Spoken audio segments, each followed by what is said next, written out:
Live है। हाँ जी, स्वागत है आपका सिरेमिक एकेडमी के प्लेटफॉर्म पर। तो हम जो अगस्त महीने का करंट अफेयर कर रहे हैं, और हम पिछले क्लास के अंदर इकोनॉमी वाला सेगमेंट कर रहे थे, और इकोनॉमी वाला सेगमेंट इस बार काफ़ी अच्छा है, मतलब कि काफ़ी समझने लायक चीज़ें इसके अंदर खूब सारी हैं। तो फटाफट एक बार देख लेते हैं कि क्या क्या चीज़ें जो हमने पिछली क्लास के अंदर पढ़ी थी, और फिर उसको जो अपन आगे कंटिन्यू करते हैं।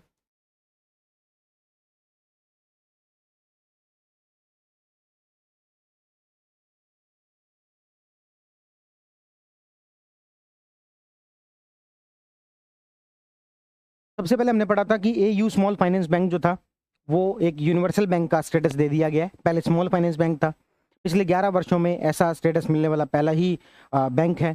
इससे पहले बंधन बैंक और IDFC बैंक को 2014 में स्टेटस दिया था। देता कौन है? तो हमने कहा RBI के द्वारा ये स्टेटस दिया जाता है। कौन से एक्ट के तहत? तो RBI एक्ट 1934 के तहत। किसे दिया जाता है? इसकी शर्तें क्या है? तो हमने कहा था इसकी 5 शर्तें जो बताई थी। क्या क्या शर्तें बताई थी? एक तो हमने कहा था कि ये इसकी जो नेटवर्थ है वो 1000 करोड़ होनी चाहिए। एक हमने कहा था ये 2 सालों से नेट प्रॉफिट में होनी चाहिए। एक हमने कहा था सोशल जो आपकी स्टॉक एक्सचेंज जो है वहां पर लिस्टेड होनी चाहिए। एक हमने कहा था 5 वर्षों से शेड्यूल्ड बैंक की कैटेगरी में होनी चाहिए। एक हमने कहा था जो ग्रोस NPA है वो 3% से ज्यादा नहीं होना चाहिए। और एक हमने कहा था कि भाई जो है नए प्रमोटर्स वगैरह इसके अंदर जो नहीं जोड़े जाने चाहिए। ठीक है ना? तो ये सारी बातें जो अपन ने इसके अंदर कही थी। तो यूनिवर्सल बैंक जो है वो बन गया है अब कौन सा? AU small finance bank. आगे बढ़ते हैं। हमने कहा था RBI के द्वारा एक फ्री AI नामक एक विजन डॉक्यूमेंट पेश किया गया, जिसका मतलब था responsible and ethical enablement of AI in financial sector. यानी कि AI का कैसा यूज किया जाए, रिस्पॉन्सिबल और एथिकल यूज वो किया जाए, उसको जो है प्रमोट करने के लिए पुष्पक भट्टाचार्य कमेटी के रिकमेंडेशन पर यह किया गया था। और इस कमेटी के अंदर टोटल कितने मेंबर थे? तो 8 मेंबर्स थे। है ना? कितने मेंबर थे? 8 जो सदस्य थे इसके अंदर। और इसके कुछ हमने ये भी बताया था कि 2 डायमेंशन पर यह आधारित है। कौन कौन से 2 डायमेंशन पर? एक, नवाचार को बढ़ावा देना है। दूसरा, जोखिम को कम करना है। किसके अंदर बताया था? फ्री AI के अंदर बताया था। अगले आर्टिकल की तरफ चलते हैं। हमने बात की थी ग्रीन हाइड्रोजन मिशन, जिसका उद्देश्य ये था कि 2030 तक 5 million metric ton green hydrogen का उत्पादन करना है। और उसी की क्रम के अंदर कांडला पोर्ट को इसके हब के रूप में बनाया जा रहा है, जो कि स्वदेशी रूप से विकसित है, जो कि 1 मेगावाट इलेक्ट्रोलिसिस पद्धति का यूज करेगा, और प्रत्येक वर्ष 140 मीट्रिक टन ग्रीन हाइड्रोजन का उत्पादन भी करेगा। ये सारी बातें हमने पढ़ी थी। नेशनल ग्रीन हाइड्रोजन मिशन के तहत कांडला पोर्ट को इसका क्या बनाया जा रहा है? हब बनाया जा रहा है। फिर मैंने आपको यहां पर बताया था कि जो ग्रीन हाइड्रोजन है उसका एनर्जी सोर्स क्या होता है? Renewable energy. जो पिंक हाइड्रोजन है उसका एनर्जी सोर्स क्या होता है? परमाणु ऊर्जा। और जो आपके ब्लैक या फिर ब्राउन हाइड्रोजन है उसका एनर्जी सोर्स क्या होता है? तो कोल होता है ना? ये सारी बातें मैंने आपको यहां पर बताई थी। उसके बाद बात करते हैं पेरिस एग्रीमेंट के तहत हमने ये एक वादा किया था, या फिर कहें हमने एक नेशनल डिटरमाइंड कंट्रीब्यूशन हमारा था। यानी कि राष्ट्रीय रूप से हमने खुद ने एक जो वो वादा किया था कि 2030 तक हमारा जो टोटल एनर्जी कंजप्शन है उसमें से 50% हिस्सा नॉन फॉसिल फ्यूल से आएगा, गैर जीवाश्म ईंधन से आएगा। तो बस उसी चीज को हमने यहां पर इंप्लीमेंट कर दिया है। और टोटल हमने यहां पर बात की थी कि हमारे यहां पर जीवाश्म से लगभग 49% और गैर जीवाश्म से लगभग 50 पॉइंट कुछ परसेंट हिस्सा जो वहां से आता है। इसमें रिन्यूएबल एनर्जी का लगभग मैंने आपको बताया था 48 पॉइंट कुछ परसेंट। कितना? 48%। और परमाणु ऊर्जा का कितना बताया था? 1.81%। इस तरीके से रिन्यूएबल एनर्जी के अंदर हमने जो है ये जो टारगेट है उसे 5 वर्ष पहले ही अचीव कर लिया है। ये टारगेट कब तक का था? तो 2030 तक का था। ठीक है, आगे बात करते हैं। आगे बात करने पर हमने बताया था एथेनॉल ब्लेंडिंग पेट्रोल, है ना? एथेनॉल मिलाया जाए किसके अंदर? पेट्रोल के अंदर। कितना टारगेट है? 20% का। कब तक का था? 2030 तक का। लेकिन हमने इसे पूरा कर लिया कब तक? 2025 तक ही पूरा कर लिया, है ना? ब्राजील ने एक प्रोग्राम चलाया था E27, उससे ये प्रेरित था एथेनॉल ब्लेंडिंग पेट्रोल वाला। ये सारी बातें हम जिसके अंदर कर चुके थे। फिर हमने देखी थी 3 इंडेक्स के बारे में। एक तो था आपके जो जिला बाढ़ गंभीरता सूचकांक, जो कि किसके द्वारा निकाला गया था? IIT दिल्ली और IIT गांधीनगर द्वारा निकाला गया था, है ना? जिसमें कि बाढ़ की गंभीरता को मापा जा सके। कितने डायमेंशन थे? 2 डायमेंशन थे। कितने इंडिकेटर थे? तो 6 इंडिकेटर थे। उसके बाद एक हमने देखा था जो है आपके कौन सा था?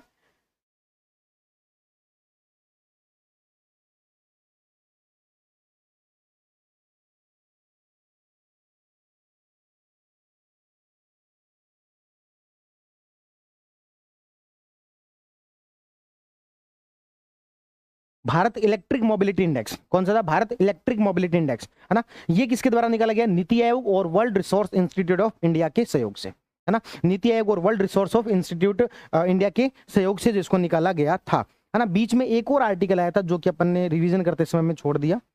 एक और आर्टिकल कौन सा था? हाँ, ये वाला, कॉपर और एल्यूमिनियम वाला। एल्यूमिनियम का जो उत्पादन है वो कितना बढ़ाना है? 6 गुना जो इसके अंदर बढ़ाना है। उसके बाद आगे बात करते हैं श्रेष्ठ, जो कि क्या था? State health regulatory excellency index, जो कि किसके द्वारा निकाला जाता है? वो जो कि केंद्रीय स्वास्थ्य मंत्रालय के द्वारा, और इसका कार्यान्वयन कौन करता है? केंद्रीय औषधि मानक नियंत्रण संगठन के द्वारा किया जाता है, ठीक है ना। इसका उद्देश्य क्या था? स्टेट के जो हेल्थ रेगुलेटरी इंस्टीट्यूट्स जो हैं उनके अंदर एक्सीलेंस लेके आना, उनके प्रदर्शन के अंदर जो सुधार करना। फिर हमने क्या क्या बातें पढ़ी थी? एक पढ़ी थी योजना, जिसका नाम क्या था? प्रधानमंत्री विकसित भारत रोजगार योजना, जिसके बारे में मैंने आपको सारी बातें बताई थी कि बजट 2024-25 के अंदर अनाउंस किया गया था। 1 अगस्त 2025 से इसकी शुरुआत कर दी गई है। 15 अगस्त को लाल किले से प्रधानमंत्री ने इसकी घोषणा की, और 1 लाख करोड़ रुपए का, यानी कि 99,000 करोड़ रुपए इस पर खर्च किए जाने हैं। इसका उद्देश्य यह है कि 3.5 करोड़ नए रोजगार सृजित किए जाएं।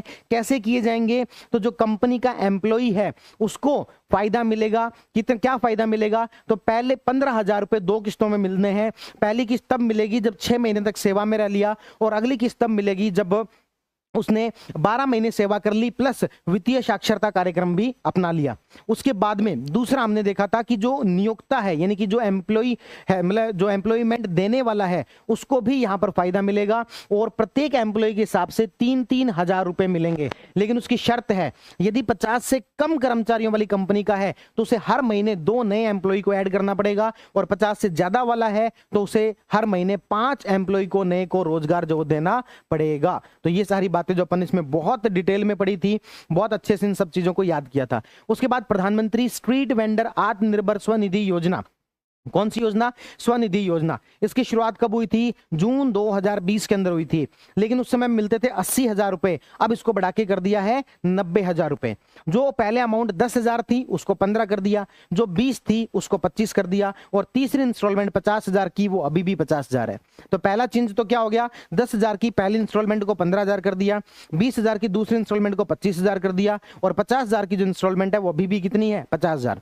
इसमें भी इंटरेस्ट सब्सिडी कितनी? 7%, और इसमें भी कितनी? 7%।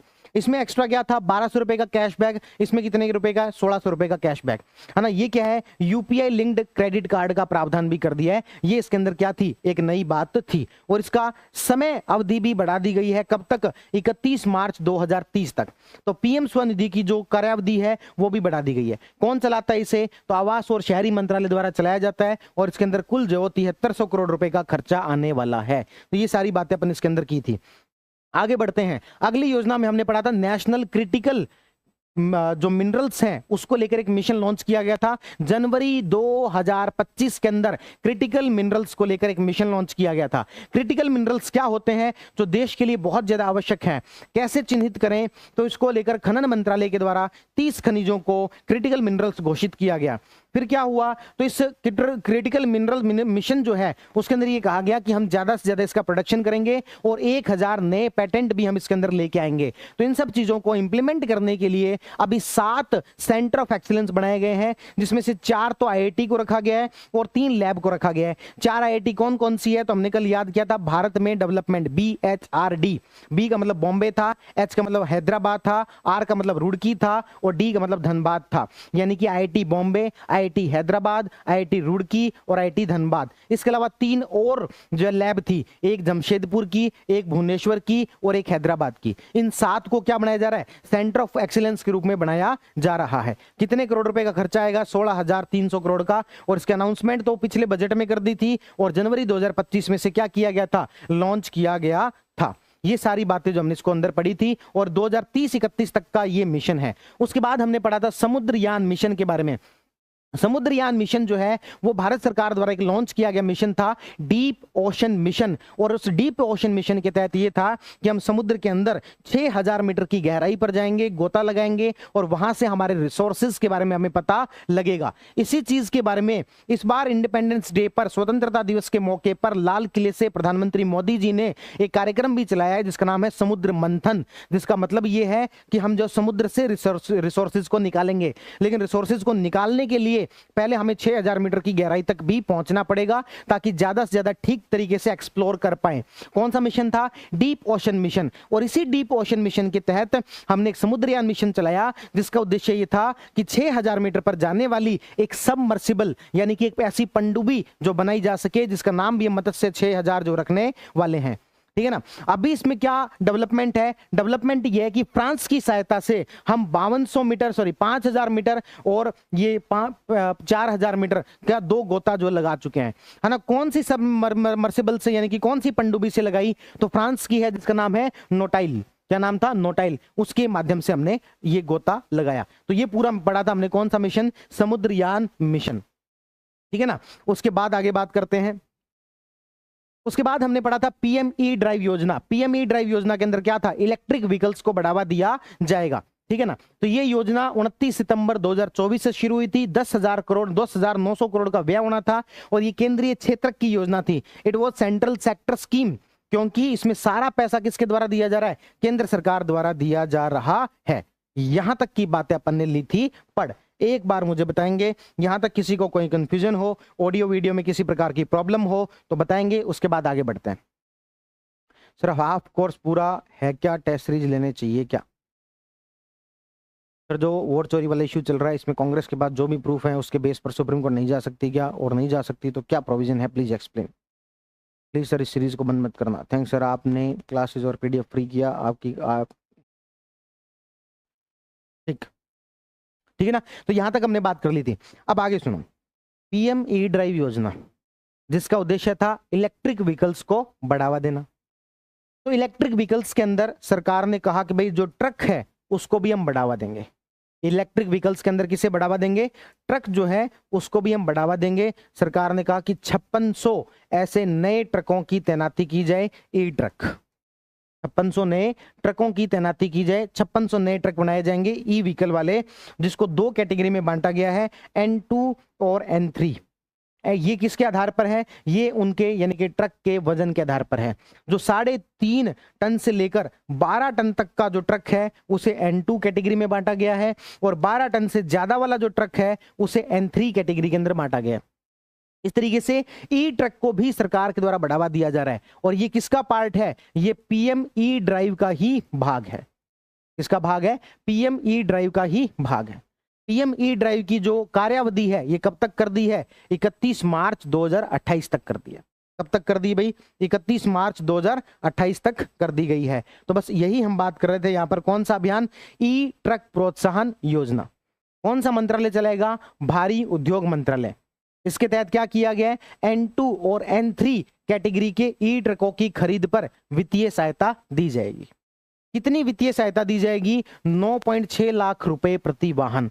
एक ई ट्रक खरीदने पर अधिकतम 9.6 लाख रुपए दिए जा सकते हैं।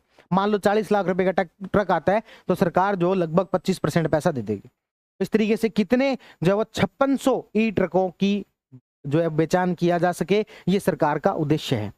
ई ट्रक प्रोत्साहन योजना। कितने ट्रक? 5600। सरकार कितने रुपए देगी? 9.6 लाख रुपए। कितनी कैटेगरी में बांटा है? 2 कैटेगरी में, N2 और N3। कौन सा मंत्रालय देखेगा? तो भारी उद्योग मंत्रालय। ठीक है, आगे बढ़ते हैं। आगे बढ़ने पर आता है जी प्रोजेक्ट आरोहण। प्रोजेक्ट आरोहण क्या है? देखो, ये तैयार किया गया NHAI के द्वारा। किसके द्वारा तैयार किया गया? NHAI के द्वारा। इसमें क्या कहा गया? जो टोल प्लाजा पर काम करने वाले कर्मचारी हैं उनके बच्चों की एजुकेशन के लिए काम किया जा सके। टोल प्लाजा पर काम करने वाले कर्मचारियों के बच्चों की एजुकेशन के लिए सहायता की जा सके, इसके लिए चलाया गया अभियान क्या है? प्रोजेक्ट आरोहण। किसके द्वारा चलाया गया है? NHAI। आपको पता है हमारे यहाँ पर हाईवे डेवलपमेंट का काम इसी का है, national highway authority of India. इसके साथ साथ में एक संस्था और है जिसका नाम है वर्टिस इंफ्रास्ट्रक्चर।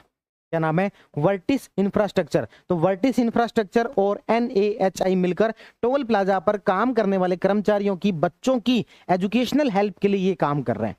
क्या होगा इसके अंदर, इसमें होगा ये कि 11वीं क्लास से लेकर ग्रेजुएशन तक पढ़ाई करने वाला बच्चा, 11वीं क्लास से ग्रेजुएशन तक, ग्रेजुएशन के फाइनल ईयर तक पढ़ाई करने वाला बच्चा, ऐसे 500 छात्रों को छात्रवृत्ति दी जाएगी। कितनी, 12,000 रुपए वार्षिक।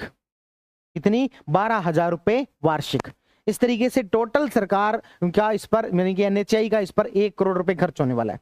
कितने करोड़ रुपए खर्च होने वाला है भाई, 1 करोड़ रुपए, ठीक है ना। तो 1 करोड़ रुपए खर्च होने वाला है। 11वीं क्लास से लेकर ग्रेजुएशन तक का फाइनल ईयर का जो बच्चा है वो 500 बच्चों को चिन्हित किया जाएगा और 12,000 रुपए दी जाएंगे। यदि इससे आगे का जो बच्चा है, यानी कि पोस्ट ग्रेजुएशन वाला या हायर एजुकेशन वाला जो बच्चा है, ऐसे 50 बच्चों को चुना जाएगा और 50,000 रुपए की छात्रवृत्ति दी जाएगी। ओवरऑल मैं बात करूं प्रोजेक्ट आरोहण की, ओवरऑल यदि मैं बात करूं किसकी, प्रोजेक्ट आरोहण की, तो पहली बात, प्रोजेक्ट आरोहण को NHAI, highway authority of India plus Vertis infrastructure, उसके द्वारा चलाया जा रहा है। 1 करोड़ रुपए का व्यय होने वाला है। किसके लिए है, टोल प्लाजा पर काम करने वाले जो कर्मचारी हैं उनके बच्चों की शिक्षा के लिए है। क्या करेंगे, 2 प्रकार की कैटेगरी में बांट लिया। 11वीं क्लास से लेकर ग्रेजुएशन तक के कितने बच्चों का चयन किया जाएगा, 500, कितने रुपए मिलेंगे, 12,000 रुपए वार्षिक। और जो पोस्ट ग्रेजुएशन वाले हैं या फिर हायर एजुकेशन वाले हैं, इनको क्या होगा, तो इनको 50 बच्चों का चयन किया जाएगा और 50,000 रुपए की वार्षिक सहायता इसमें की जाएगी। और इस अभियान को किस नाम से जानते हैं अपन, प्रोजेक्ट आरोहण के नाम से जानते हैं। किस नाम से जानते हैं भाई, प्रोजेक्ट आरोहण। ये पूरी बात थी। आगे बढ़ते हैं, ये सारी बात बताइए प्रोजेक्ट आरोहण के बारे में। आगे बढ़ते हैं, अनुसंधान विकास और नवोन्मेषण RDI, research development and innovation परियोजना, जिसमें सरकार के द्वारा 1 लाख करोड़ रुपए खर्च किए जा रहे हैं। कितने रुपए खर्च किए जाएंगे, 1 लाख करोड़ रुपए। यदि हम देखें भारत में या फिर चाइना में, इन दोनों में क्या बड़ा अंतर है, तो बड़ा अंतर यह है कि हम अपने टोटल GDP का 1% पैसा भी रिसर्च पर खर्च नहीं करते, जबकि चाइना जो है अपनी GDP का 4-5%, हालांकि वेरी होता रहता है, मुझे 2-3 साल पहले का पड़ा हुआ डेटा याद है, 4-5% पैसा, 4-5% हिस्सा GDP का रिसर्च पर खर्च कर रही है। यानी कि भारत रिसर्च पर बहुत कम खर्च कर रहा है। इसीलिए सरकार ने कहा कि 1 लाख करोड़ रुपए इसके ऊपर खर्च किए जाएंगे। एक ऐसी योजना लेके आने जा रहे हैं। इस पर खर्च किए जाएंगे, रिसर्च पर। तो केंद्र सरकार ने 1 जुलाई 2025 को 1 लाख करोड़ रुपए की राशि के साथ RDI योजना शुरुआत की है। नोडल विभाग कौन सा होगा, तो नोडल विभाग जो है विज्ञान और प्रौद्योगिकी विभाग होगा। क्या उद्देश्य है, तो उद्देश्य देखो बहुत सिंपल है। ये सारी जो बातें हैं वो बोल बच्चन वाली बातें हैं। क्या है बोल बच्चन वाली बातें, जिसके अंदर हम क्या कह रहे हैं कि टेक्नोलॉजी के लिए तैयार रहना है, इनोवेशन के लिए तैयार रहना है, प्राइवेट सेक्टर को इनोवेशन के साथ जोड़ना है। क्या करना है, प्राइवेट सेक्टर को इनोवेशन के साथ जोड़ना है। तो यही सारी बात यहां पर चल रही है। इसके अंदर फिर हमने क्या कहा, इसमें वित्त पोषण किस तरीके से किया जाएगा, देखो 2 तरीके से किया जाएगा। एक तो ANRF के तहत, यानी कि अनुसंधान नेशनल रिसर्च फाउंडेशन के तहत, उसके अंदर एक फंड बना दिया। ANRF के तहत SPF, स्पेशल प्रोजेक्ट फंड, क्या बना दिया, स्पेशल पर्पज या स्पेशल प्रोजेक्ट फंड। इसमें से कुछ पैसा रिसर्च के लिए दिया जा सकेगा। इसके अलावा निधि प्रबंधकों द्वारा अनुसंधान और विकास परियोजनाओं द्वारा वित्त पोषण सामान्यतः कम या शून्य ब्याज दरों पर दीर्घकालिक ऋण के रूप में दिया जा सकेगा। यानी कि कुछ मामलों में तो क्या दिया जा सकेगा, लोन, और कुछ मामलों में क्या दिया जा सकेगा, अनुदान। तो क्या समझ में आई बात हमारी ये समझ में आई कि एक योजना है जिसका नाम है RDI। इस RDI में बहुत बड़ी परियोजना है जिसमें सरकार 1 लाख करोड़ रुपए खर्च करने वाली है। कौन सा मंत्रालय, साइंस एंड टेक जो आपके डिपार्टमेंट और मिनिस्ट्री है उसके द्वारा चलाया जा रहा है। इसमें क्या करेंगे, इसमें 2 भागों में बांट दिया। एक तो ANRF के तहत स्पेशल पर्पज फंड बना दिया जिसके तहत अनुदान दिया जा सकेगा। इसके अलावा कुछ मामलों में क्या दिया जा सकेगा, लोन। लेकिन रिसर्च के लिए जो लोन है वो कैसा चाहिए, लॉन्ग टर्म के लिए, यानी कि दीर्घकालिक लोन चाहिए होगा। और इसकी जो इंटरेस्ट रेट है वो भी क्या होनी चाहिए, काफी कम होनी चाहिए। जो ब्याज दर है वो भी क्या होनी चाहिए, काफी कम होनी चाहिए। तो इन उद्देश्यों के साथ में RDI योजना चलाई गई है।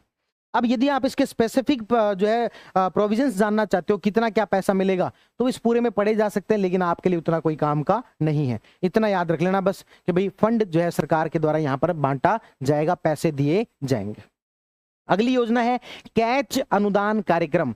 कैच, CA का मतलब है यहां पर कैंसर, C का मतलब यहां पर क्या है कैंसर, और A का मतलब है AI। कहने का मतलब AI हर फील्ड में पहुंच चुका है।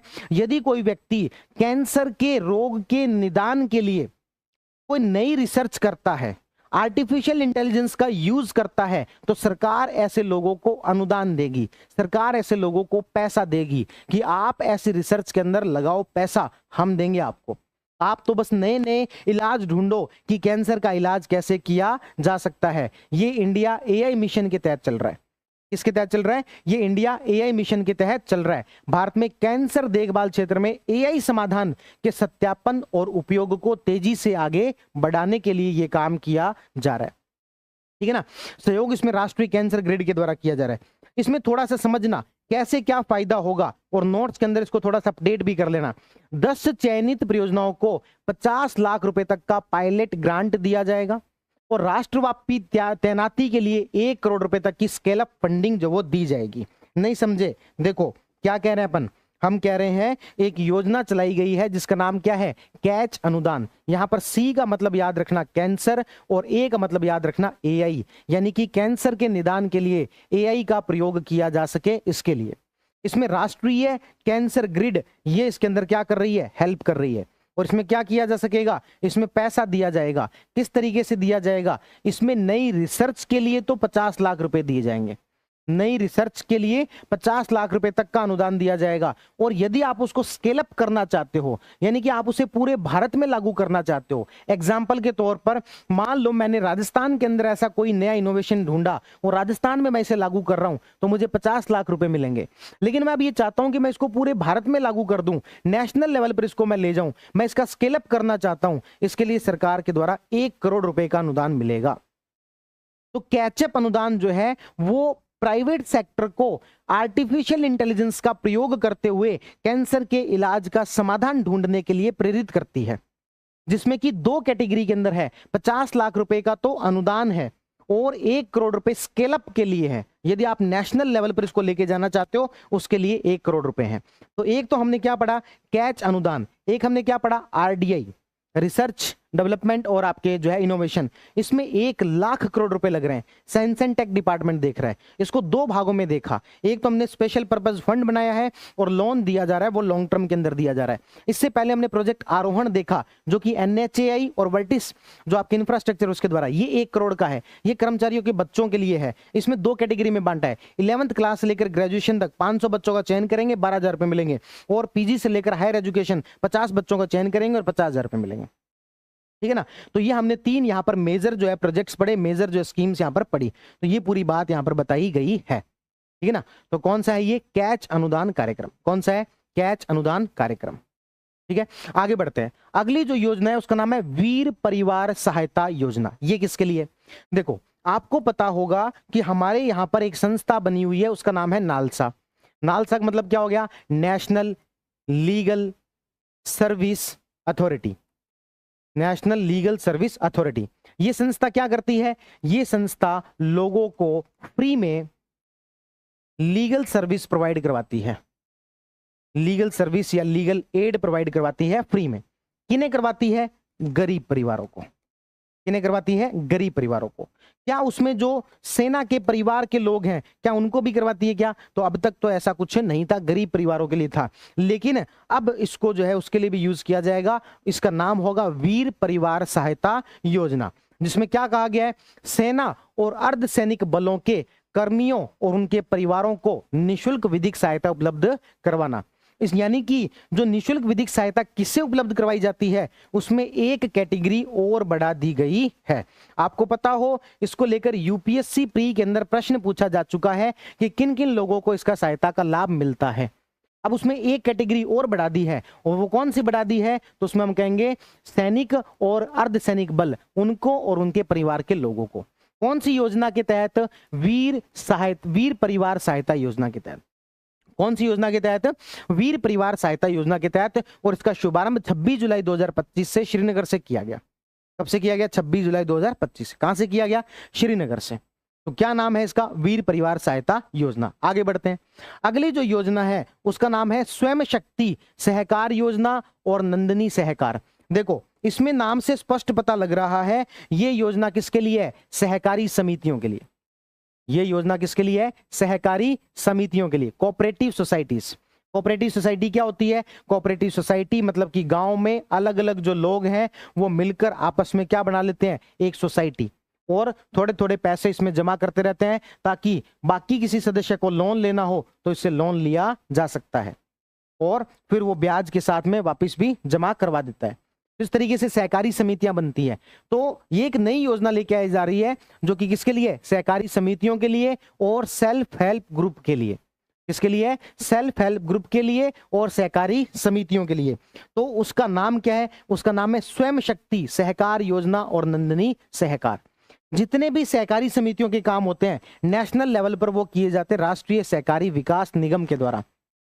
National cooperation for development of cooperatives, है ना, उसके द्वारा ये काम किए जाते हैं। कितने भागों में बांट दिए इसको? स्वयं शक्ति सहकार योजना और नंदिनी सहकार योजना।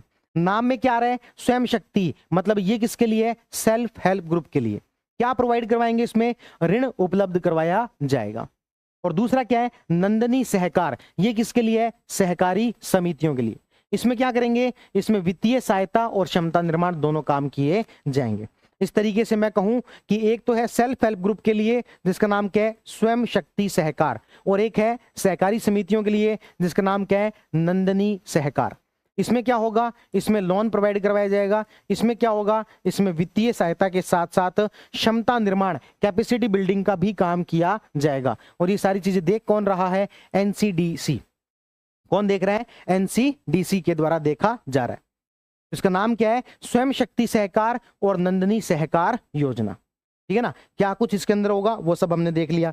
तो पिछले 3-4 स्लाइड में हमने देखे, क्या देखा? एक हमने देखा वीर परिवार सहायता योजना जिसके अंदर नालसा के द्वारा 26 जुलाई 2025 से इसकी शुरुआत की गई, श्रीनगर से इसकी शुरुआत की गई, जिसके तहत जो अर्धसैनिक बल और जो सैनिक हैं उनके परिवार के लोगों को फ्री लीगल एड प्रोवाइड करवाई जाएगी। एक हमने देखा कैच अनुदान जो कि कैंसर को एआई के साथ में मतलब कि एआई का यूज करते हुए उसको ठीक करने के लिए था। राष्ट्रीय कैंसर ग्रेड इसमें सहायता कर रहा है और प्रोजेक्ट लगाने के लिए 50 लाख रुपए और नेशनल लेवल पर स्केल अप करने के लिए 1 करोड़ रुपए दिए जा रहे हैं। इससे पहले आरडीआई देखा जिसमें कि रिसर्च को बढ़ावा देने के लिए 1 लाख करोड़ रुपए खर्च किए जा रहे हैं। साइंस एंड टेक डिपार्टमेंट के द्वारा 2 भागों के अंदर से बांट दिया, एक जो लोन देंगे और एक जिसके अंदर जो फ्री के अंदर पैसा दिया जाएगा। एक देखा प्रोजेक्ट आरोहण जिसके अंदर हमने कहा एनएचएआई वाले, और कितने रुपए का है टोटल? बस स्कीम 1 करोड़ रुपए की। क्या करेंगे? कर्मचारियों के बच्चों को स्कॉलरशिप, कितने बच्चों को? 11वीं क्लास से ग्रेजुएशन का है तो 500 बच्चों को 12-12 हजार रुपए, और पीजी से लेकर हायर एजुकेशन का है तो 50 बच्चों को 50-50 हजार रुपए, ये जो इसके अंदर दिए जाएंगे। तो ये बड़ी बड़ी योजना है जो हमने इसके अंदर देखी। और एक और बड़ा आर्टिकल बचता है वो है साइट योजना। क्या नाम है? साइट योजना। साइट योजना को पहले तो फुल फॉर्म से याद रखेंगे, strategic interventions for green hydrogen transition scheme, यानी कि ये भी किसके लिए है? ग्रीन हाइड्रोजन के लिए।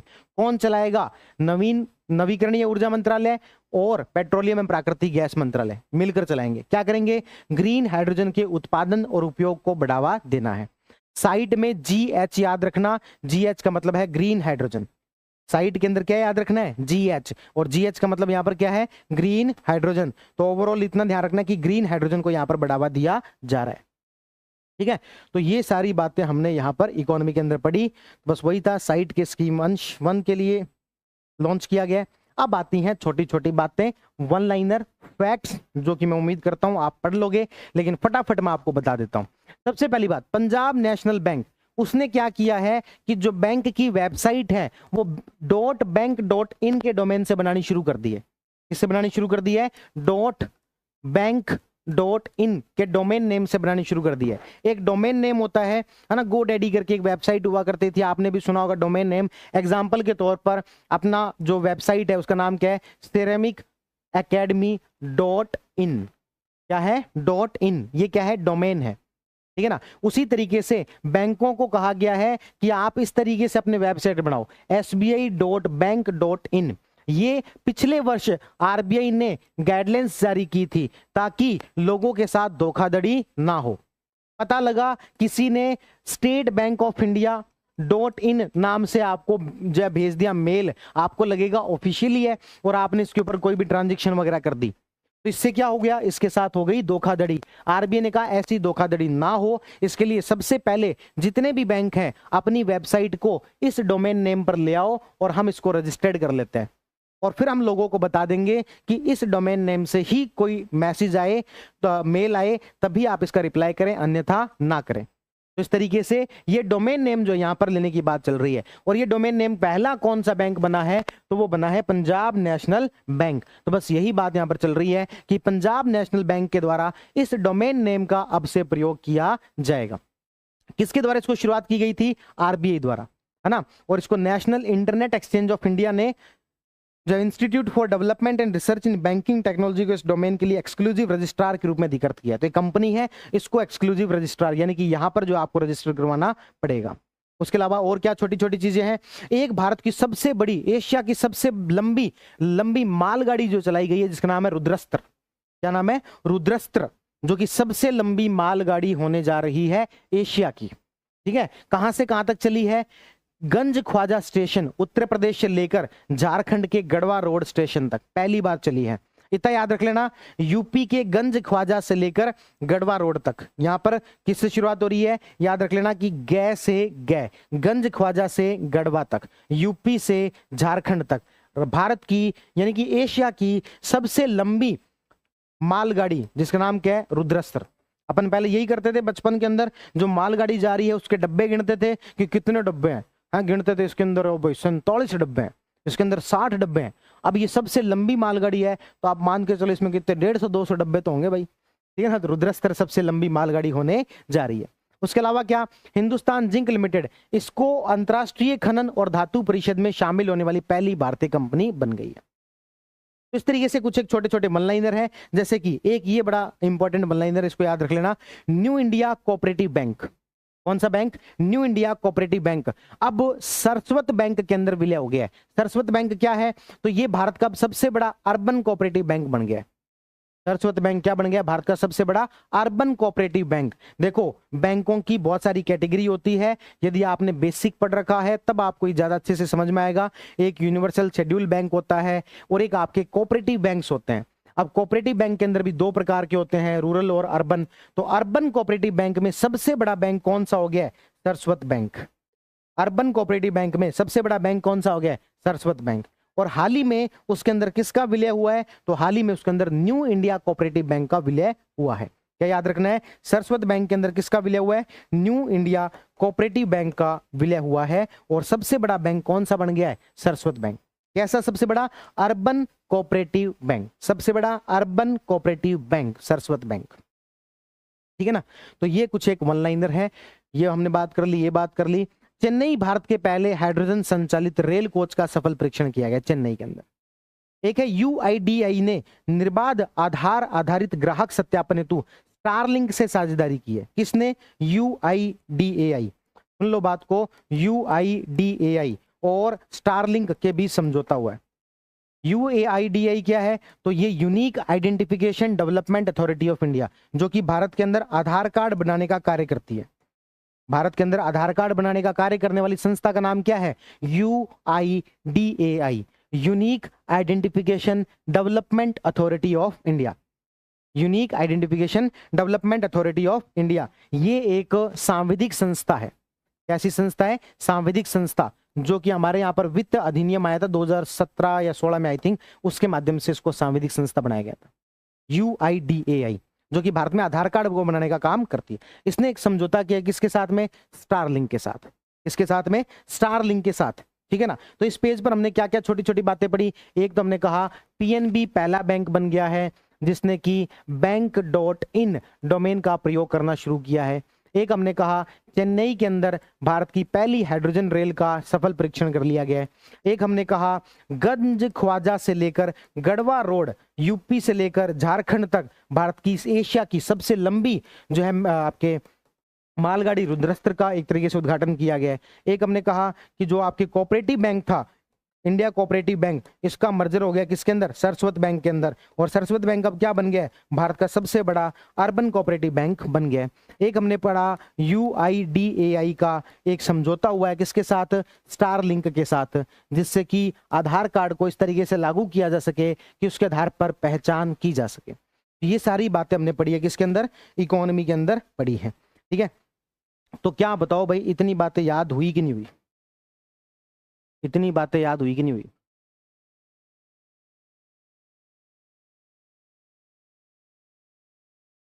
पूनम चौहान, सर मैं कल आपके विलेज से आई, तब मुझे आपके विलेज की एक लड़की मिली, तब मैंने बताया कि उसे आप मेरे आइडियल हो, तो वो कह रही थी आप उनके गांव के प्राउड हो। वाह जी वाह, बहुत धन्यवाद। राजस्थान SI के लिए कोई Indian economy science and tech की बुक बताओ, सिरेमिक एकेडमी, कोई भी कंटेंट आज के टाइम पर सिरेमिक एकेडमी क्या ही पढ़ना है। तो बताओ भाई, इकोनॉमी की बातें क्लियर है क्या, आगे बढ़ सकते हैं? हाँ करो तो आगे बढ़ें। अगस्त वाले में बहुत टाइम लग गया, अगस्त वाला करंट अफेयर लंबा चौड़ा था क्या? पेज तो 40 ही थे। वीडियो कौन सी, मुझे लग रहा है 5वीं 6ठी वीडियो है, और अभी तो मुझे लग रहा है एक एक वीडियो और लगेगी स्पोर्ट्स और टेक की। स्पोर्ट्स और टेक और पढ़ाना है अभी तो।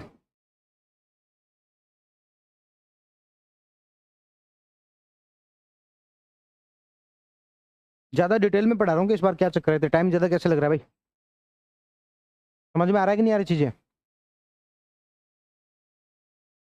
और अब हम बढ़ते हैं किसकी तरफ, मिसलेनियस की तरफ, विविध की तरफ।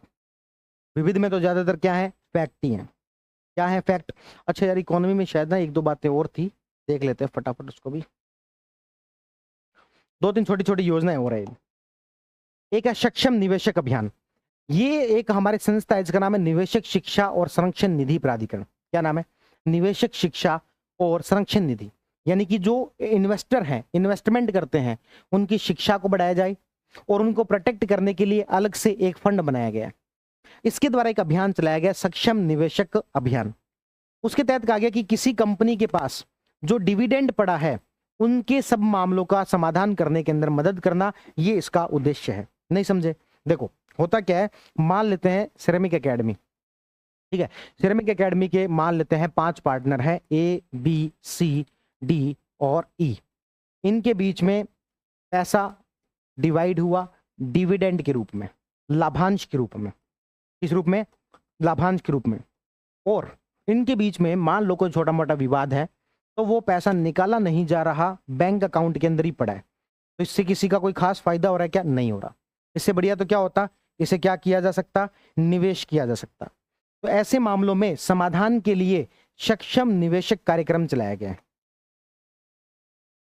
ऐसे मामलों में समाधान के लिए कौन सा कार्यक्रम चलाया गया? सक्षम निवेशक कार्यक्रम चलाया गया।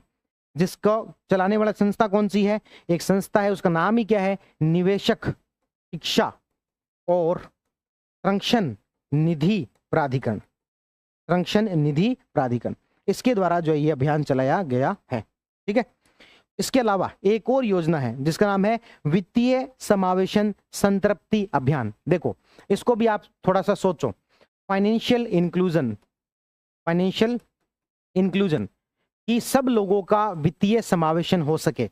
वित्तीय समावेशन का मतलब क्या होता है कि हमारे भारत में अधिकतर लोग क्या कर सकें, फाइनेंशियल सिस्टम से जुड़ सके, फाइनेंशियल इंक्लूजन हो सके, वित्तीय समावेशन। इस वित्तीय समावेशन के लिए सरकार द्वारा बहुत सारी योजनाएं चलाई गई है। जैसे कि कौन सी योजना चलाई गई है? तो जैसे कि जनधन योजना, जैसे कि लोन दिलवाने के लिए अलग अलग योजनाएं। इनके माध्यम से सरकार का उद्देश्य क्या है, क्या करना? वित्तीय समावेशन करना।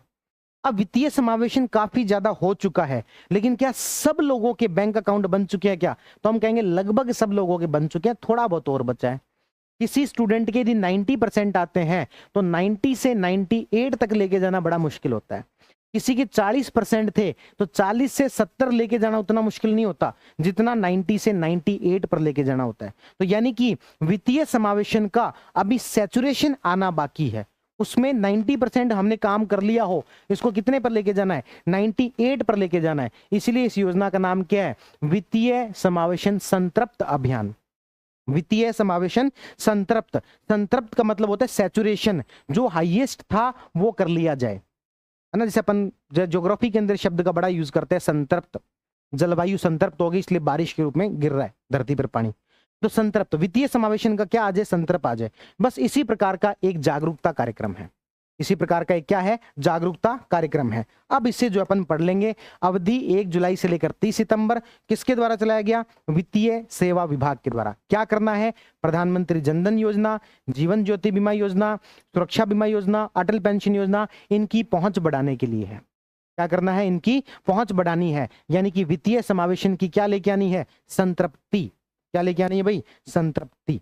तो ये सारी बातें हमने इकोनॉमी वाले सेगमेंट के अंदर की। और अब हम चलते हैं अगले सेगमेंट की तरफ, और वो अगला सेगमेंट है हमारा कौन सा, विविध समय सामयिक, मिसलेनियस। मिसलेनियस के अंदर बात करें तो ज्यादातर फैक्ट ही है, इसको अपन फटाफट पढ़ सकते हैं। प्रोफेसर उमा कांजीलाल इग्नू की पहली महिला कुलपति बनी है। इग्नू आपको पता होगा, Indira Gandhi national open university, है ना। ओपन यूनिवर्सिटी के रूप में दो ही फेमस है, एक तो अपने कोटा यूनिवर्सिटी, कोटा वर्धमान यूनिवर्सिटी, और एक आपके जो इग्नू, ठीक है। तो इग्नू की पहली महिला कुलपति बनी है। वैसे तो देखो इग्नू के बहुत सारे कुलपति हैं, अपन को याद रखना जरूरी नहीं होता, लेकिन पहली महिला कुलपति है कौन, प्रोफेसर उमा कांजीलाल, तो इसलिए याद रखना। कांजीलाल वो कौन सी मूवी के अंदर नाम था, वो अक्षय कुमार वाली ओ माई गॉड मूवी के अंदर उसका नाम क्या होता है, कांजीलाल। तो कांजीलाल यहाँ पर क्या बनी है, पहली महिला कुलपति, कहाँ की, इग्नू की। आगे बात करते हैं संजय सिंघल। संजय सिंघल जब वो एसएसबी के नए महानिदेशक बने हैं। देखो ये फैक्ट उतने ज्यादा इंपॉर्टेंट नहीं होते, क्योंकि हमारे यहाँ पर पैरामिलिट्री फोर्सेस में बहुत सारी सेनाएं हैं। एक बीएसएफ है, एक आपके आईटीबीपी है, एक आपके सीआरपीएफ है, एक आपके सीआईएसएफ है ना, एक आपके एसएसबी है। तो इस तरीके से तो बहुत सारे हैं, इनके कोई ना कोई डायरेक्टर जनरल होता है ना। तो अभी हम बात कर रहे हैं किसकी, एसएसबी की, सशस्त्र सीमा बल।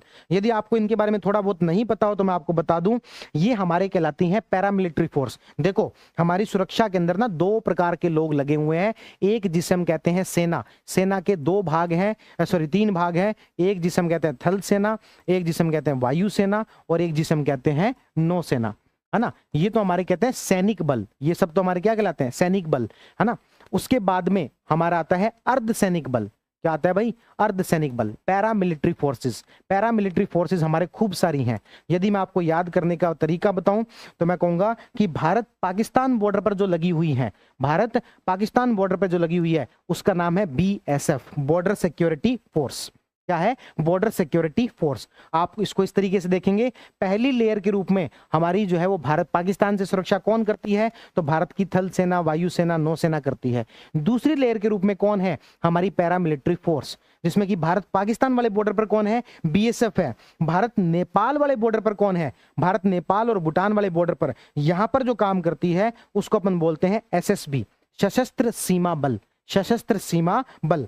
अच्छा, चाइना वाले बॉर्डर पर कौन है, चाइना वाले बॉर्डर पर और म्यांमार वाले बॉर्डर पर आपके जो काम करती है उसे अपन बोल देते हैं आईटीबीपी। क्या बोल देते हैं, आईटीबीपी। और इधर म्यांमार वाले जो बॉर्डर पर है उसे हम बोल देते हैं असम राइफल्स। क्या बोल देते हैं, असम राइफल्स। ये सारी की सारी हमारी पैरामिलिट्री फोर्सेज है। उसके अलावा भारत के अंदर समय समय पर कोई छत्तीसगढ़ में, है ना, यहाँ पर ऐसे कुछ नक्सली हमले होते रहते हैं, है ना, इन सब के लिए हमारे बनी हुई एक सीआरपीएफ यानी कि सेंट्रल रिजर्व पुलिस फोर्स। इसके अलावा हमारे एयरपोर्ट वगैरह की सुरक्षा के लिए एक और पैरामिलिट्री फोर्स है, उसको अपन बोलते हैं सीआईएसएफ। ये सारी हमारी क्या है, पैरामिलिट्री फोर्सेज हैं। अब यहां पर बात किसकी चल रही है, बात चल रही है एसएसबी की। और मुद्दे की बात जो याद करने लायक थी वो ये थी कि एसएसबी के नए महानिदेशक कौन बने हैं, संजय सिंघल बने। अब मुझे बताओ ये फैक्ट इतना इंपॉर्टेंट है क्या, तो हम कहेंगे इतना भी इंपॉर्टेंट नहीं है। हाँ, एग्जाम पास में है, 2-3 महीने बचे हुए हैं, तब तो ये फैक्ट थोड़ा सा इंपॉर्टेंट हो जाता है।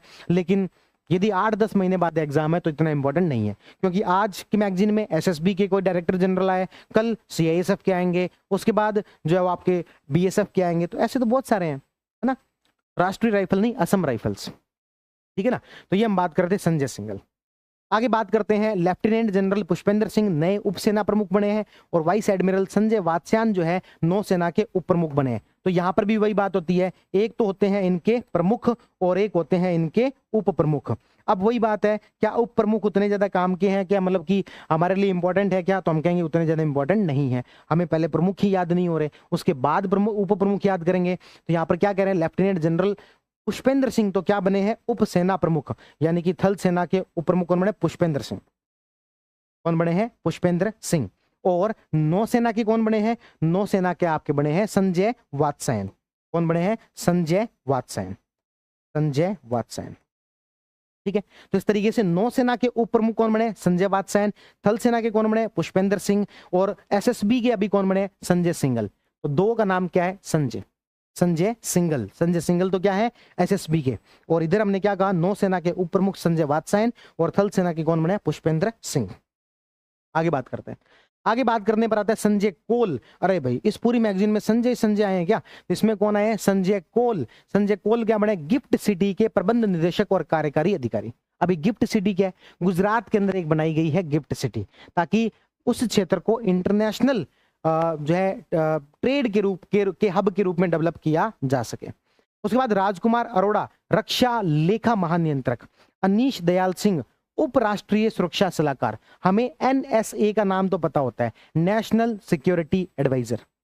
कौन है, अजीत डोवाल, पता होता है हमें, नेशनल सिक्योरिटी एडवाइजर। यहां पर किसकी बात चल रही है, उप राष्ट्रीय सुरक्षा सलाहकार। किसको बनाया गया, अनीश दयाल सिंह को। किसे बनाया गया, अनीश दयाल सिंह को। एक तरीके से अजीत डोवाल की रूप के जो है उसमें काम करेंगे, उसके अंडर में काम करेंगे। तो इसका नाम भी वैसा ही है, अजीत की बजाय क्या कर दो, अनीश कर दो। अजीत डोवाल की जगह क्या कर दो, दयाल कर दो, बस हो गया। अजीत डोवाल की जगह क्या कर दो, अनीश दयाल कर दो। अजीत का अनीश बना दो, डोवाल का दयाल बना दो। ये तो क्या हो गए, नेशनल सिक्योरिटी एडवाइजर। और डिप्टी नेशनल सिक्योरिटी एडवाइजर कौन हो गए, आपके अनीश दयाल हो गए। ठीक है ना, आगे बढ़ते हैं। अजय सिंह लगातार तीसरी बार भारतीय मुक्केबाजी महासंघ के अध्यक्ष बने। कौन, अजय सिंह, है ना। अजय जो कि कभी हारा नहीं मुक्केबाजी के अंदर, अजय जो कभी हारा नहीं मुक्केबाजी के अंदर, इस तरीके से याद रखे जा सकते हैं। लगातार तीसरी बार भारतीय मुक्केबाजी महासंघ के अध्यक्ष बने। उसके बाद एस राधा चौहान, देखो ये क्षमता निर्माण आयोग की अध्यक्ष बनी है ना। तो राधा जो है वो उन्होंने कृष्ण की क्षमता को बढ़ा दिया था। राधा ने क्या कर दिया था, कृष्ण की क्षमता को बढ़ा दिया था। याद रखना, एस राधा चौहान क्षमता निर्माण आयोग की अध्यक्ष बनी है। अजय सिंह कभी हारे नहीं, लगातार तीसरी बार भारतीय मुक्केबाजी संघ के अध्यक्ष बने। अनीश दयाल सिंह अजीत डोवाल से याद रखना है। राजकुमार अरोड़ा रक्षा लेखा महानियंत्रक। इस तरीके से हमने कुछ एक लोगों के अपॉइंटमेंट्स के बारे में पढ़ा, ये सारी बातें यहां पर दे रखी है अपॉइंटमेंट्स के बारे में। अब हम बात करते हैं निधन की। निधन में एक फेमस नाम आता है डॉक्टर मेघनंद देसाई। ये भारतीय ब्रिटिश अर्थशास्त्री रहे हैं, हाउस ऑफ लॉर्ड्स के सदस्य रहे हैं। ध्यान रखना, जैसे हमारे दो हाउस होते हैं, लोकसभा और राज्यसभा, इसी तरीके से ब्रिटेन के अंदर भी दो हाउस होते हैं। एक जिसे अपन कहते हैं house of Commons, house of Commons, और राज्यसभा वाले को क्या कहते हैं, हाउस ऑफ लॉर्ड्स। ठीक है ना। अब यहां पर मेघनाथ देसाई, ये जो है ब्रिटिश भारतीय मूल के ब्रिटिश अर्थशास्त्री थे और हाउस ऑफ लॉर्ड्स के मेंबर थे। इनका हाल ही में क्या हो गया, निधन हो गया। आगे बढ़ते हैं। वे स्पेस भारतीय खेलों के पुनर्जागरण पुरुष माने जाते हैं। म्यूनिक ओलंपिक में इन्होंने कांस्य पदक जो टीम जीती थी उसके मेंबर थे। ठीक है ना, वे स्पेस, इनका भी हाल ही में क्या हो गया, निधन हो गया। एक बार मुझे बताएंगे अपॉइंटमेंट्स में, नियुक्तियों में हमने किन किन के बारे में पढ़ा। एक हमने पढ़ा उमा कांजीलाल। क्या पढ़ा, उमा कांजीलाल। मैं यहां पर नंबर लिखता जा रहा हूं, आप मुझे बताएंगे क्या बने हैं। उमा कांजीलाल, एक नंबर लिख के कमेंट सेक्शन में लिख देंगे। दूसरा संजय वात्स्यायन, संजय वात्स्यायन। ठीक है, संजय,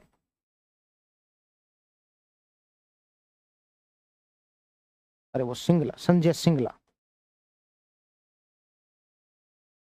ठीक है, एक मुझे बता देंगे अजय सिंह, एक मुझे बता देंगे अनीश दयाल, एक मुझे बता देंगे एस राधा चौहान।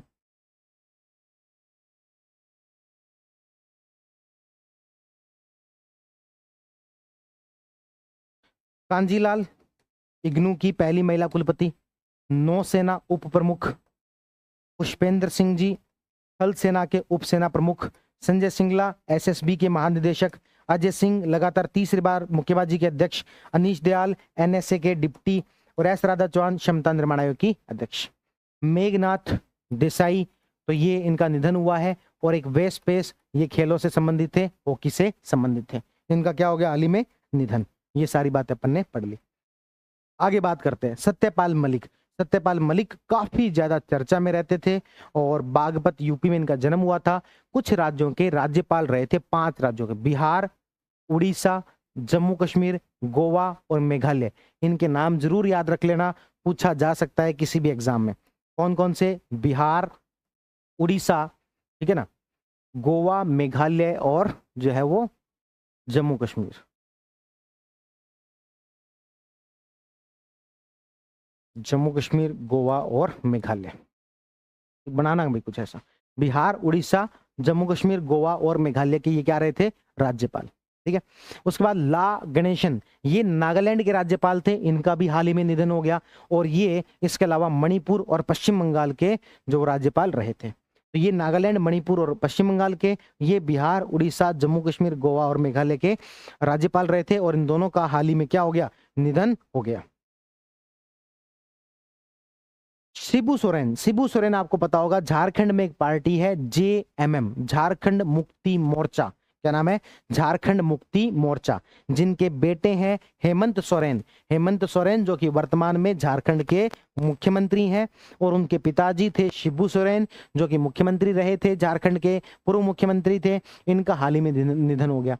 एक है वी.एस. अच्युतानंद जो कि केरल के पूर्व मुख्यमंत्री रहे हैं। तो 2 तो केरल के उप मुख्यमंत्री, हाँ, किसी ने बनाया सर ओ माई गॉड। ओ माई गॉड मतलब कि क्या? उड़ीसा, मेघालय और गोवा। उड़ीसा, मेघालय और गोवा। एक क्या याद रखना है? बिहार और जम्मू कश्मीर। जब ओ माई गॉड मूवी देखने गए, कौन? सत्यपाल मलिक। जब क्या करने गए? ओ माई गॉड मूवी देखने गए। जब का मतलब क्या हुआ? जम्मू कश्मीर। बी का मतलब क्या हुआ? बिहार। एक ओ का मतलब क्या हुआ? उड़ीसा। एम का मतलब क्या हुआ? मेघालय। और जी का मतलब क्या हुआ? गोवा। जब ओ माई गॉड मूवी देखने गए, कौन? सत्यपाल मलिक। और जब कौन सी मूवी देखने गए? ओ माई गॉड। जे का मतलब जम्मू कश्मीर, बी का मतलब बिहार, ओ का मतलब उड़ीसा, एम का मतलब मेघालय और जी का मतलब गोवा। सर आपसे एक बात पूछनी है कि क्या पूछ सकता हूँ? क्या पूछ ही लो, जब इतना ही बोल ही दिया है तो, है ना। दोनों ये क्या रहे? मुख्यमंत्री शिबू सोरेन भी। आगे बढ़ते हैं। अन्य चर्चित व्यक्तित्व। अन्य चर्चित व्यक्तित्व में एक आ गया आपके रेमोना एवेट परेरा। रेमोना एवेट परेरा, तो याद रखना, इसको ऐसे याद रखना कि एक पैर पर खड़े रहते रहते इन्होंने 170 घंटे भरतनाट्यम किया है। 170 घंटे क्या किया है? भरतनाट्यम, एक पैर पर खड़े खड़े, ऐसे याद रख लेना। तो परेरा, कौन? परेरा कर्नाटक के हैं। 170 घंटे भरतनाट्यम का प्रदर्शन करके गोल्डन बुक ऑफ रिकॉर्ड्स में नाम दर्ज करवाया है। उसके बाद में है जारा ललचान। जारा ललचान, ठीक है ना। तो इन्होंने ज्यादा लालच नहीं किया कि तैर के मैं समुद्र पार कर लूं, तो कैसे किया है? नाव के माध्यम से। इसके माध्यम से किया है? नाव के माध्यम से अटलांटिक महासागर पार करने वाली सबसे कम उम्र की महिला बनी है। नाव के माध्यम से अटलांटिक महासागर पार करने वाली सबसे कम उम्र की महिला बनी है। कौन? जारा ललचान, ब्रिटेन की। जारा ने यह यात्रा 97 दिन के अंदर पूरी की है। जारा ललचान। तो जारा ने बिल्कुल भी क्या नहीं किया? लालच नहीं किया कि मैं कोई तैर के पार कर लूं, बल्कि सीधे सीधे किससे चली गई? नाव से। और परेरा एक पैर पर खड़े खड़े भरतनाट्यम किया इन्होंने 170 घंटे। आगे बढ़ते हैं। आचार्य श्री महाप्रज्ञ जैन भिक्षु, तेरापंथ धर्म संघ के संस्थापक है। 105वीं जयंती पर भारत सरकार ने 100 रुपए का चांदी का सिक्का जारी किया है। ठीक है। अब आते हैं महत्वपूर्ण दिवस पर। हम ऑलरेडी पढ़ के आ चुके हैं, 7 अगस्त को राष्ट्रीय हथकरघा दिवस होता है। और इस दिन स्वदेशी आंदोलन की शुरुआत हुई थी 7 अगस्त 1905 को, क्योंकि इसीलिए इस दिन राष्ट्रीय हथकरघा दिवस मनाया जाता है। ठीक है ना। Heart on wheels mobile retail पहल शुरू की है। हार्ट का मतलब होता है बाजार, ऑन व्हील्स यानी कि पहियों पर, यानी कि एक ऐसी छोटी सी गाड़ी जिसमें कि छोटे मोटे हैंडीक्राफ्ट के सामान रखे जा सके, इस प्रकार की गाड़ी मूव करती रहेगी। तो heart on wheels mobile retail शुरू की है। उसके बाद में 7 अगस्त को ही सतत कृषि दिवस मनाया महाराष्ट्र सरकार ने। किसकी जन्म शताब्दी पर? एस स्वामीनाथन, इनके बारे में बात कर चुके हैं। एस स्वामीनाथन का पहला जो है विश्व खाद्य एवं शांति पुरस्कार, एस स्वामीनाथन खाद्य एवं शांति पुरस्कार किसे दिया गया?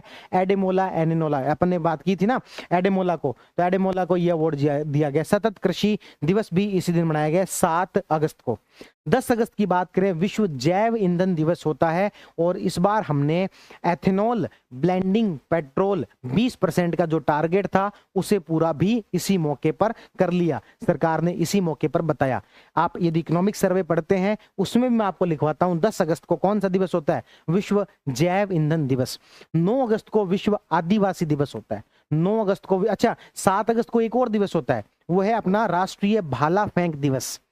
7 अगस्त 2021 को नीरज चोपड़ा ने गोल्ड मेडल जीता था भाला फेंक के, जेवलिन थ्रो से, इसीलिए 7 अगस्त को ही एक और दिवस भी होता है, कौन सा? राष्ट्रीय भाला फेंक दिवस। 9 अगस्त को विश्व आदिवासी दिवस होता है। 12 अगस्त को अंतर्राष्ट्रीय युवा दिवस होता है, याद रखना 12 जनवरी को राष्ट्रीय युवा दिवस होता है, वो भी 12 तारीख है, ये भी 12 तारीख है। 12 जनवरी को राष्ट्रीय युवा दिवस होता है और 12 अगस्त को अंतर्राष्ट्रीय युवा दिवस होता है, ठीक है। और विश्व हाथी दिवस 14 अगस्त को, क्योंकि भारत पाकिस्तान का विभाजन हुआ था तो विभाजन विभीषिका स्मृति दिवस, विभाजन विभीषिका स्मृति दिवस है ना, कब? 14 अगस्त को। विभाजन जो इतना विभीषिक था उसको हम थोड़ा कभी याद करें कि भाई हम कितनी मुश्किलों के सामना करके यहाँ तक पहुंचे, तो विभाजन विभीषिका स्मृति दिवस। 16 अगस्त को पारसियों का नववर्ष और 23 अगस्त को राष्ट्रीय अंतरिक्ष दिवस। ये राष्ट्रीय अंतरिक्ष दिवस ये वर्तमान सरकार ने शुरू किया आई थिंक 2022 से 23 में, है ना। विभाजन विभीषिका ये भी वर्तमान सरकार ने शुरू किया, ये भी शायद 2023 के अंदर, और ये हथकरघा वाला तो पुराना है ना। तो राष्ट्रीय अंतरिक्ष दिवस, इसकी याद रखना थीम क्या थी? आर्यभट्ट से गगनयान।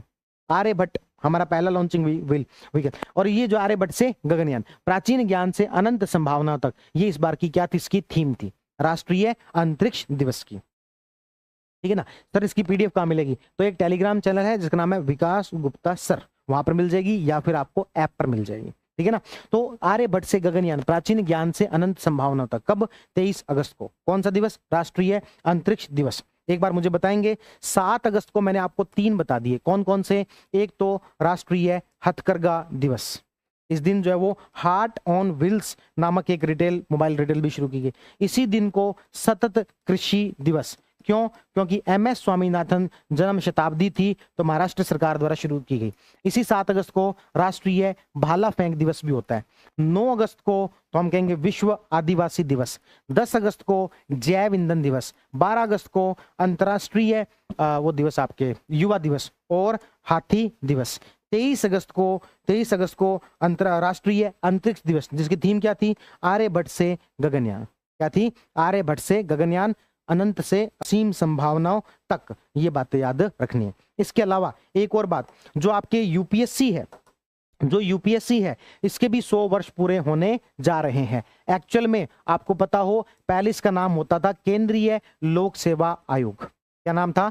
केंद्रीय लोक सेवा आयोग, जो कि 1919 वाला जो एक्ट था उसके तहत 1926 में बनी थी, 1 अक्टूबर 1926 के अंदर। कौन से एक्ट के तहत? 1919 के एक्ट के तहत। ये आपके सिलेबस के अंदर भी है, पीएसआई के सिलेबस में है 1919 वाला act.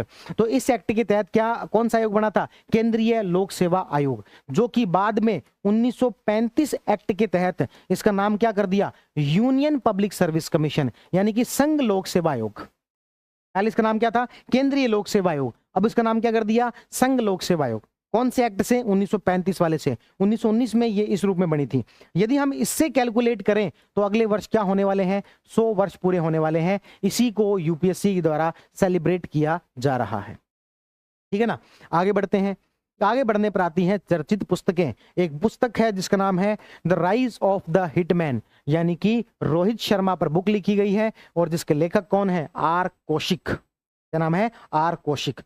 Y the constitution matter, संविधान के बारे में ज्यादा डिटेल में कौन बताएगा? जो कि हमारे चीफ जस्टिस ऑफ इंडिया रह चुके हैं DY चंद्रचूड़। कौन बताएंगे? DY चंद्रचूड़। ये दो तो आपको याद रहनी चाहिए, जो कि नाम से ही ऐसे लग रहा है कि पूछी जा सकती है।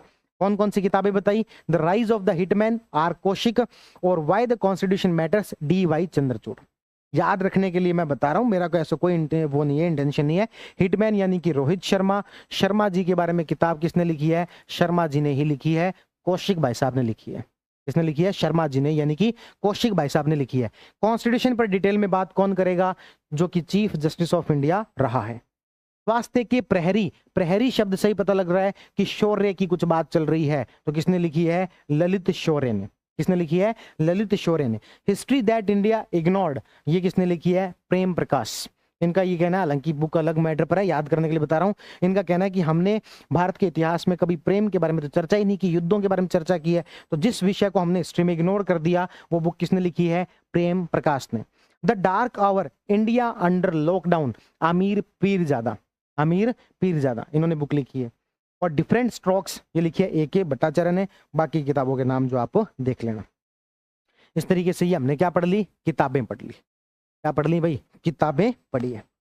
तो मिसलेनियस वाली जो चीजें हैं वो भी अपनी गई है हो। अब क्या बचता है? अब अपने एक तो बच गया स्पोर्ट्स और एक बच गया साइंस एंड टेक। बाकी अगस्त महीने का करंट अफेयर पूरा हो गया है। बाकी ज्यादा दोनों इस बार बड़े नहीं है।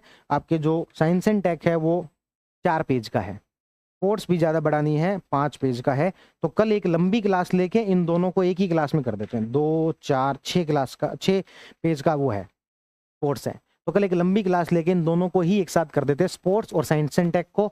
तो कल की क्लास एक काम करते हैं, थोड़ा जल्दी रख लेते हैं, 7 बजे रख लेते हैं, ताकि 7 से 9 साढ़े 9 तक लेके और अगस्त महीने का करंट अफेयर अपन कर देंगे खत्म। ठीक है, तो आज की क्लास के लिए इतना काफी है। मैं उम्मीद करता हूं जो मेरा उद्देश्य है कि केवल मैं पढ़ के ना सुना दूं आपको, या तो चीजें समझाऊं या फिर चीजें याद करवाऊं, दोनों में से एक काम पक्का हो सके तो दोनों काम हो। आर्यस फाउंडेशन नोट्स कितने रुपए में मिल सकते हैं? अरे भाई वो नहीं है, उस नोट्स के अंदर प्रिंट आउट निकलवाना पड़ेगा।